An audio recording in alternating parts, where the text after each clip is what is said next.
गंगा माता ने बताया कि कौन से पाप इंसान को गरीबी की ओर ले जाते हैं। गंगा माता की इस अद्भुत और पवित्र कथा को जो भी व्यक्ति ध्यानपूर्वक सुनता है, उसके जीवन से सभी दुख और कष्ट सदा के लिए समाप्त हो जाते हैं। फिर उसे कभी भी गरीबी और समस्याओं का सामना नहीं करना पड़ता। प्रिय दर्शकों, यह कथा आपकी पारिवारिक परेशानियों का समाधान बन सकती है।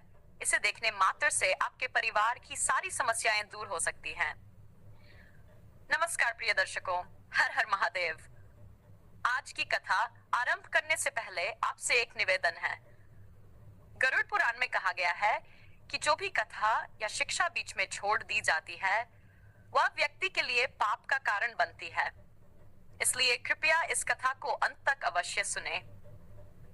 यदि आप एक सच्चे सनातनी हैं और भगवान श्री राम में अटूट आस्था रखते हैं, तो अभी इस वीडियो को लाइक करें, चैनल को सब्सक्राइब करें और कमेंट में जय श्री राम लिखकर अपना समर्थन दिखाएं। तो चलिए प्रिय दर्शकों, बिना किसी विलंब के आज की प्रेरणादायक कथा शुरू करते हैं। प्रिय भक्तों, आज की कथा बहुत ही हृदय स्पर्शी है। इसमें हम जानेंगे कि गंगा माता ने इंसान के कौन से पापों को उसकी गरीबी और दुख का कारण बताया है। साथ ही ये भी जानेंगे कि वे कौन से 3 लोग हैं जिनकी वजह से घर में हमेशा कष्ट और अशांति बनी रहती है। जिस घर में इन 3 लोगों का वास होता है, वहां मां लक्ष्मी का कभी प्रवेश नहीं होता।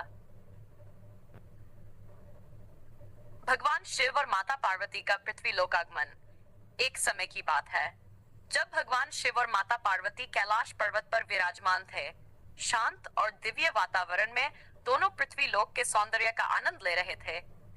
तभी माता पार्वती ने भगवान शिव से कहा, हे नाथ, हमें पृथ्वी लोक पर भ्रमण किए हुए बहुत समय हो गया है। मेरा मन कहता है कि आज हमें वहां जाकर भ्रमण करना चाहिए। भगवान शिव मुस्कुराते हुए बोले, हे उमा, तुमने सही कहा।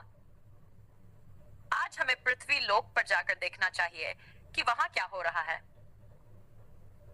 ये कहकर भगवान शिव और माता पार्वती पृथ्वी लोक पर प्रकट हुए और एक सुंदर बगीचे में एक विशाल वृक्ष की छाया में बैठ गए।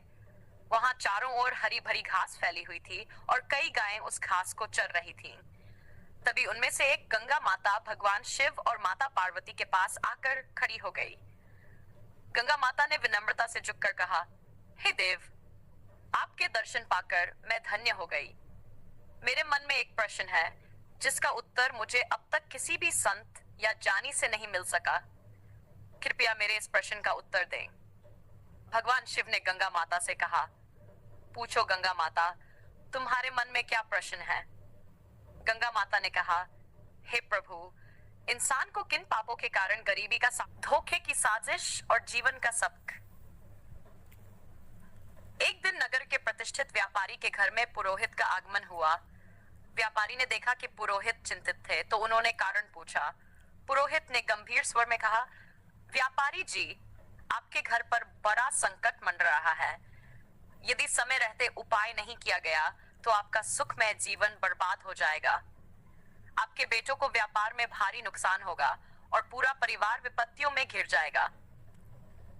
यह सुनकर व्यापारी घबरा गया और बोला, पुरोहित जी, कृपया इस संकट से बचने का कोई उपाय बताइए। आप हमारे कुल पुरोहित हैं, जो भी आप कहेंगे मैं अवश्य करूंगा। पुरोहित ने एक गहरी सांस ली और कहा, व्यापारी जी, आपकी छोटी बहू आपके परिवार के लिए दुर्भाग्य का कारण बन चुकी है। जब तक वह इस घर में रहेगी, आपका संकट दूर नहीं होगा। मेरा सुझाव है कि आप उसे तुरंत घर से निकाल दें।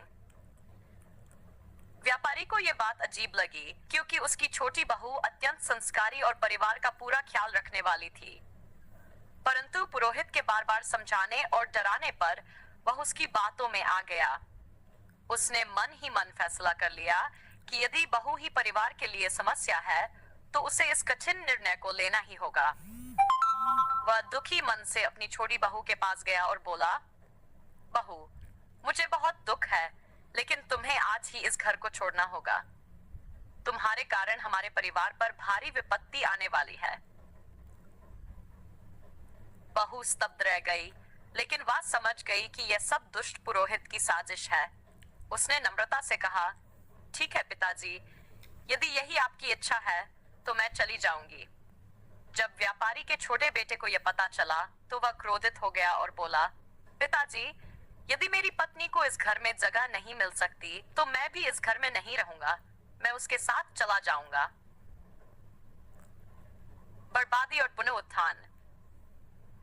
छोटा बेटा और बहू शहर चले गए और वहां एक छोटे से किराए के मकान में रहने लगे। कड़ी मेहनत और ईमानदारी से उन्होंने अपना खुद का व्यापार शुरू किया, जो जल्द ही तेजी से बढ़ने लगा। कुछ वर्षों में वे संपन्न हो गए और उन्होंने अपना खुद का घर खरीद लिया। इधर व्यापारी का घर पुरोहित की चालों की वजह से बर्बादी की कगार पर आ गया। बड़ा बेटा बुरी संगत में पड़कर धन उड़ा रहा था और व्यापार डूब गया। पुरोहित पूजा पाठ के बहाने लगातार धन लेता रहा, जिससे धीरे धीरे सारी संपत्ति खत्म हो गई। अब तो स्थिति यह हो गई कि घर में भोजन तक के लाले पड़ गए। नगरवासी भी व्यापारी की हालत देखकर ताने मारने लगे। व्यापारी को आत्मग्लानि होने लगी। उसने सोचा, अब मेरे जीवन का कोई अर्थ नहीं रहा, आत्महत्या ही एकमात्र रास्ता बचा है। इसी विचार के साथ वह नदी की ओर चल पड़ा, लेकिन रास्ते में एक तेजस्वी संत से भेंट हो गई। संत ने व्यापारी को रोका और कारण पूछा। जब व्यापारी ने अपनी पूरी कहानी सुनाई तो संत बोले, हे पुत्र, तुम्हारी समस्याओं की जड़ वही दिन था जब तुमने अपनी छोटी बहू को घर से निकाला। वह साक्षात माता लक्ष्मी का स्वरूप थी। उसकी पूजा पाठ और निष्ठा के कारण ही तुम्हारे घर में समृद्धि थी। संत की बातों ने व्यापारी की आंखें खोल दी। वह तुरंत शहर गया और अपने छोटे बेटे और बहू के घर पहुंचकर अपनी बहू के समक्ष हाथ जोड़कर क्षमा मांगते हुए बोला, बहू, मुझे माफ कर दो। मैंने उस दुष्ट पुरोहित की बातों में आकर तुम्हें घर से निकाल दिया, लेकिन सच्चाई यह है कि तुम हमारे परिवार की लक्ष्मी हो। जब तक तुम घर में थी, सुख और शांति बनी रही, लेकिन तुम्हारे जाने के बाद से हमारा घर क्लेश और दुखों से घिर गया है। हमारा व्यापार पूरी तरह से ठप हो चुका है। ससुर की यह बात सुनकर छोटी बहू ने विनम्रता से कहा, पिताजी, आप चिंता ना करें, मैं तुरंत घर लौटती हूँ। ये घर भी मेरा है और वह घर भी मेरा ही है। मैं पहले ही समझ चुकी थी कि पुरोहित ने हमें बाहर करने के लिए षड्यंत्र रचा था। फिर वह ससुर और अपने पति के साथ खुशी खुशी घर लौट आई। मित्रों, इस संसार में कई लोग होते हैं जो दूसरों की खुशियों से जलते हैं और उन्हें बर्बाद करने का प्रयास करते हैं, लेकिन यह हम पर निर्भर करता है कि हम किसकी बातों पर भरोसा करते हैं और कैसे निर्णय लेते हैं। यदि हम गलत लोगों की बातों में आकर अपने ही परिवार को तोड़ेंगे तो निश्चित रूप से हमारा घर बर्बाद हो जाएगा और हमारी स्थिति दयनीय हो जाएगी। छोटी बहू के घर लौटने के कुछ ही दिनों बाद व्यापारी का व्यापार फिर से चलने लगा। उसका परिवार एक बार फिर सुख शांति से भर गया।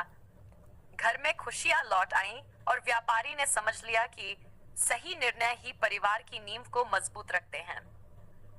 भगवान शिव ने गौ माता से कहा, हे गौ माता, मैं तुम्हें एक महत्वपूर्ण बात बताने जा रहा हूँ, ध्यान से सुनो। जिस घर में इन 3 प्रकार के लोगों की बात मानी जाती है, उस घर का नाश सुनिश्चित है। गौ माता ने पूछा, हे प्रभु, वे 3 लोग कौन हैं? भगवान शिव ने कहा, 1.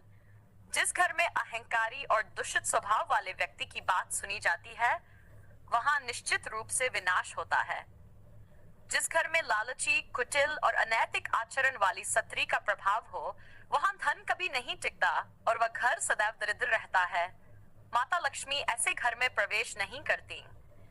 जिस घर में बाहरी व्यक्तियों की बातों को अधिक महत्व दिया जाता है और उनके कहे अनुसार घर चलता है, वह घर भी बर्बाद हो जाता है। भगवान शिव ने आगे कहा, हे गौ मां, तुम्हारा दूसरा प्रश्न था कि मनुष्य किस पाप के कारण गरीब या अमीर बनता है। तो सुनो, गीता में भगवान श्री कृष्ण ने कहा है कि मनुष्य को कभी भी अपने विवेक, परिश्रम, बुद्धि और उद्यम पर संदेह नहीं करना चाहिए। उसे सदैव सत्य और धर्म के मार्ग पर